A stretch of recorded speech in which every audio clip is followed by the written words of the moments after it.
제가 좀 이렇게 저 스스로 이렇게 보면서 내가 좀 열받을 때는 좀 어떻게 하나 이런 어떤 행동을 하나 이렇게 좀 유심히 복기를 해보고 관찰해 봤습니다. 그랬더니 저는 우선 열받거나 그러면은 다 뭐 그러시겠습니다만은 말을 잘 하지 않더라고요. 그래서 입을 일단 꾹 다물고 있습니다. 그리고 입이 쭉 나옵니다. 이렇게 하고 그다음에 미간에 이렇게 인상이 딱 쓰여지는 것 같더라고요. 제가 이렇게 저를 봤더니. 그래서 이 미간에 보면은 이렇게 주름이 깊어졌습니다. 3번에 와서 생겼습니다. 근데 이어서 이거를 미간이 깊어져 갖고 이따가 좀 뭐를 맞아야 되나 뭐 이런 생각을 좀 심각하게 고민을 하고 있습니다. 깊어지니까. 네. 또 여기 맞으신 우리 선배님들 계시면 와서 조언을 어디가 좋다 말씀해 주시면 제가 거기 가서 맞도록 하겠습니다. 저는 그렇게 제가 하는 행동을 감정을 그렇게 유출하는 것 같아요. 그래서 이런 얘기가 있습니다. 저는 이제 행동 누출이라는 말이 있는데요. 이거는 뭐 별로 어려운 얘기도 아니고 다 아시는 내용인데, 자기의 감정을 이제 겉으로 드러내는 것, 이거를 뭐 행동 누출이라고 합니다. 그래서 제가 어떤 경우에 저는 이제 행동 누출을 그렇게 하는 거죠. 어떤 감정이 올라왔을 때는 말을 하지 않고, 그다음에 미간에 인상이 쓰여지고 또 입이 좀 이렇게 나와서 입술을 꾹 깨문다. 이게 이제 제가 제 감정, 좋지 않은 일이 있었을 때의 감정을 드러내는 저의 행동 누출입니다.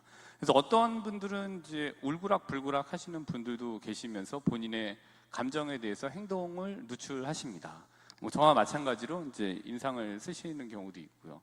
그리고 어떤 분들 같은 경우에는 또 근데 요즘 가면서 제가 이렇게 변하지 않나 이런 생각이 드는데 제가 좀 이렇게 좀 변하는 것 같아요. 인상이 이렇게 인상을 막 쓰고 있으니까 가끔 거울을 보면은 앵그리버드 같다라는 생각이 좀 들 때가 있는데, 근데 어떤 분들은 반면에 이런 행동 누출을 솔직하게 하거나 좀 격하게 하는 분들이 계신데, 이러한 어떤 감정이 생겼을 때 이렇게 이제 행동으로 잘 드러나지 않는 분들, 그래서 얼굴로 잘 드러나지 않는 분들을 우리가 포커페이스라고 얘기를 하잖아요. 그래서 이런 분들은 행동에 있어서 좀 누출이 앞서 말씀드린 분들보다는 좀 덜 되는 분들이 있습니다.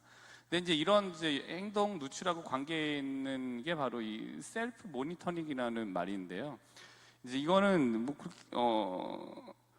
그래서 사람들이 자기의 어떤 감정이 있었을 때 적게 드러내거나 아니면 이제 신체적으로 드러나는 외적인 표현들이 있었을 때 이거를 자기 감정이 잘 드러나지 않게 굉장히 잘 조절하는 사람이 있으면은 저 사람 저렇게 셀프 모니터링이 강하다 이렇게 이야기를 하고는 합니다. 근데 이거를 굳이 번역을 한다면은 눈치로 번역하는 분들이 많으시더라고요. 자기 감시도 있고 또 어떤 경우에는 눈치라고 번역이 되기도 합니다.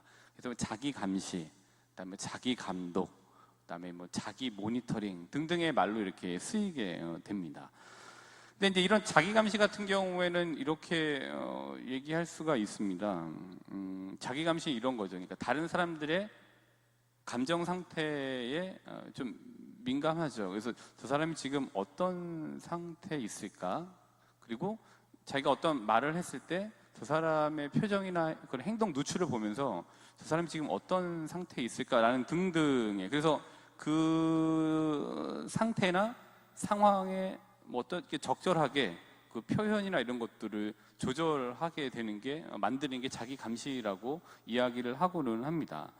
그래서 마음속의 내용을 밖으로 표출할 때 그대로 표출해도 되는지 아니면 조금 필터링을 좀 거치고 나와야 되는지를 스스로 점검하는 과정, 이걸 자기 감시라고 이야기를 합니다. 또 어떤 경우에 눈치가 빠르다 뭐 이렇게 이야기를 하기도 하고요. 근데 이런 자기 감시에는 굉장히 좀 높은 자기 감시, 그러니까 이거 좀 이렇게 얘기를 하죠. 뭐 하이 셀프 모니터링, 그래서 HSM이라고 오늘 얘기를 할 거고, 그다음에 좀 자기 감시가 덜한 사람, 이거를 이제 우리가 로우 셀프 모니터링이라고 해서 LSM이라고 얘기를 하도록 하겠습니다. 근데 HSM 같은 경우에는 자기 감정 표출을 그대로 내보이지 않는 경향이 높죠. 그래서 윗사람이 시키면 그 상태를 봐서 부당하지만 뭐 자기 출세를 위해서 그냥 그대로 하는 겁니다. 네. 이건 똥이야라고 이건 똥을 쌌지만 이제 밑에서는 이건 청국장이야라고 받아들이는 것과 이제 비슷한 거죠. 그 이제 자기 감정을 막 하는 거죠.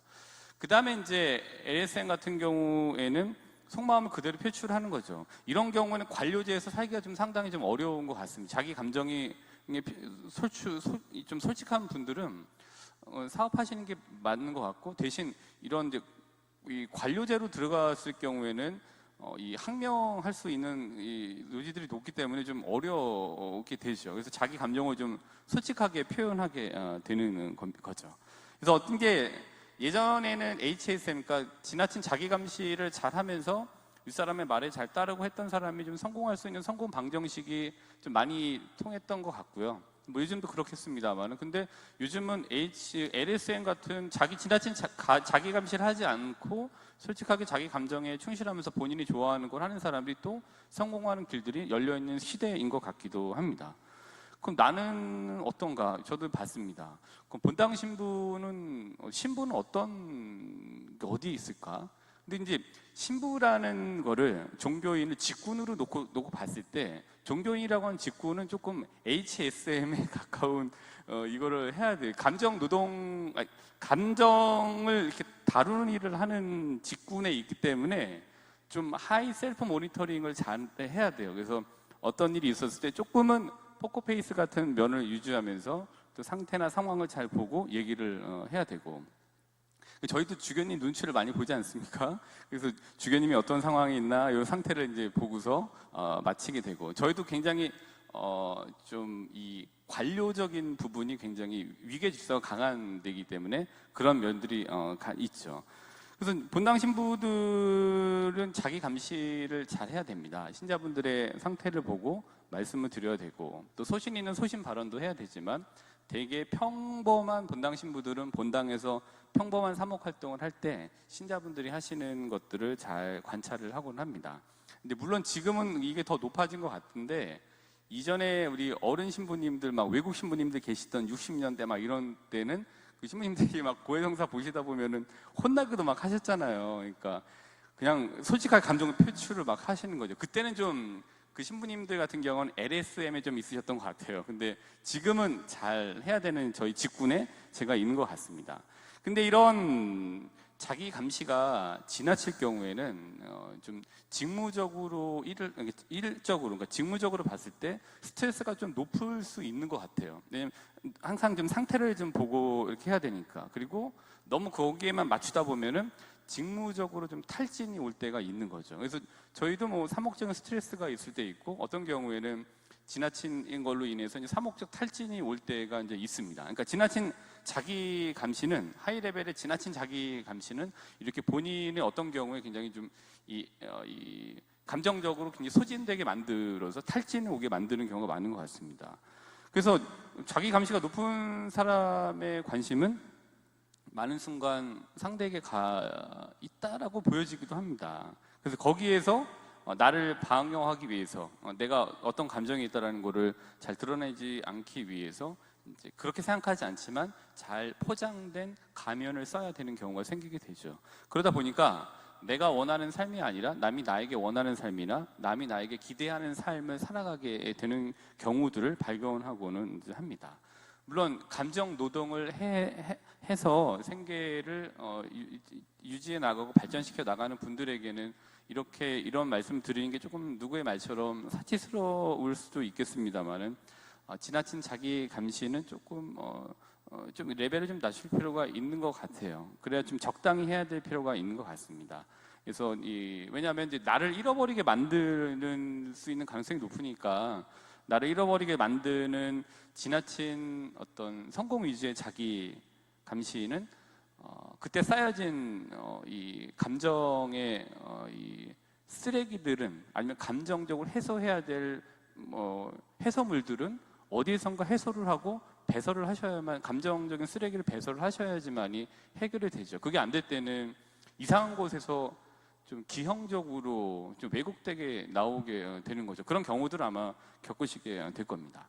그래서 오늘 이런 지나친 자기 감시라는 키워드를 가지고 오늘 복음을 간단하게 한번 살펴보도록 하겠습니다.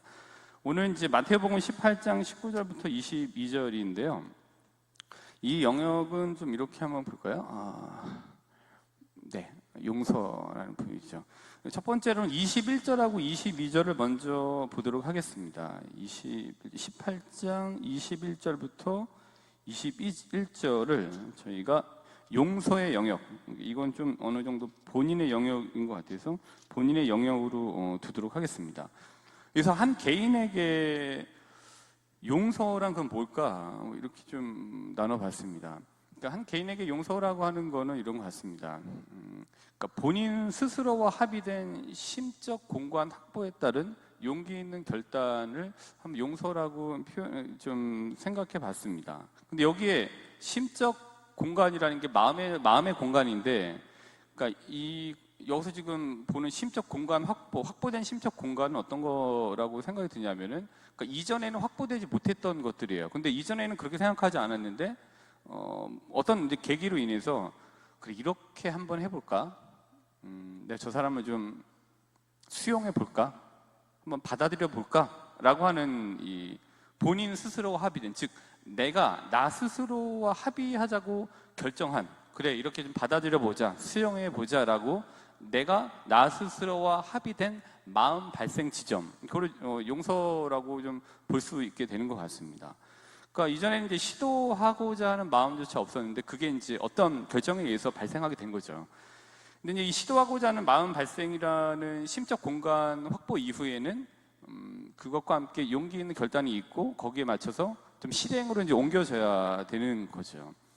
근데 이제 이러한 심적 공간을 확보하는 데 있어서 그러니까 HSM, 하이 셀프 모니터링이 좀 지나치게 강한 분들 같은 경우에는 뭐 이런 우려점도 있는 것 같습니다. 그러니까 거짓으로 심적 공간을 확보했다라고 본인 스스로를 속이는 경우가 이어지게 되는 것 같아요. 본인은 받아들여질 마음, 수용할 마음이 없는데 사회적인 통념이나 주변에서의 그 사람에게 거는 기대로 인해서 좀 이렇게 압박을 받고, 그래, 난 이렇게 할 수 있지라고 하면서 본인 스스로 합의되지 않았는데 남들의 기대와 합의가 돼서, 그래, 나는 이렇게 좀 받아들여지라고 하는 거짓된 그 심적 공간이 확보로 만들어지게 되는 경우들이 생기게 되는 것 같습니다. 근데 그거는 본인에게 감정을 쌓이게 만드는 또 다른 요소로 이제 작용이 되겠죠. 그러니까 지나친 자기감시, 어떤 일정한 적절한 자기감시 물론 필요하겠죠. 근데 항상 상대의 눈치를 보고 항상 상대의 상태나 어떤 상황의 그거에 따라서 지나치게 자기감시하는 거는 그렇게 적절하지 않은 것 같습니다.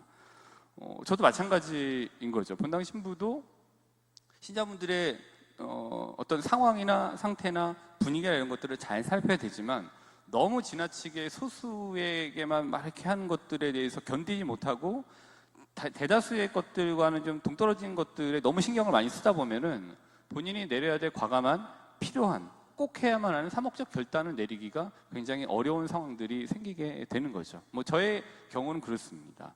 이제 이런 맥락을 가지시고, 이건 이제 본인의 영역이죠. 용서의 영역이고, 근데 19절하고 20절을 한번 보시면은 이런 말씀이죠. 내가 또 진실로 너희에게 말한다. 너희 가운데 두 사람이 이 땅에서 마음을 모아 무엇이든 청하면 하늘에 계신 내 아버지께서 이루어 주실 것이다. 두 사람이나 세 사람이라도 내 이름으로 모인 곳에는 나도 함께 있기 때문이자. 이거는 좀 이런 영역인 것 같아요. 좀 백업해주는 영역인 것 같아요. 지원 영역이고요. 이건 이제 실제적인 지원 영역이기도 하고, 어떻게 보면 우리 신앙적인 이 세계 안에서는 영적 지원 영역이라고 볼 수 있는 것 같습니다. 근데 오늘 이 에베소서 4장 29절 1독서에 보면은 실제적인 백업, 실제적인 지원 영역을 실제적으로 지원할 수 있는 것들에 대해서 좀 이야기를 해주고 있습니다. 에베소서 4장 29절을 보면 이런 말씀이 나오죠. 여러분의 입에서는 어떠한 나쁜 말도 나와서는 안 됩니다. 필요할 때 다른 이의 성장에 좋은 말을 하여 그 말을 듣는 이들에게 은총을 가져다 줄 수 있도록 하십시오 라고 말하고 있습니다. 그러니까 실제적으로 굉장히 좋은 말이라고 하는, 그러니까 뭐 격려나 이런 걸 통해서 실제적으로 백업을 할 수 있는 거죠.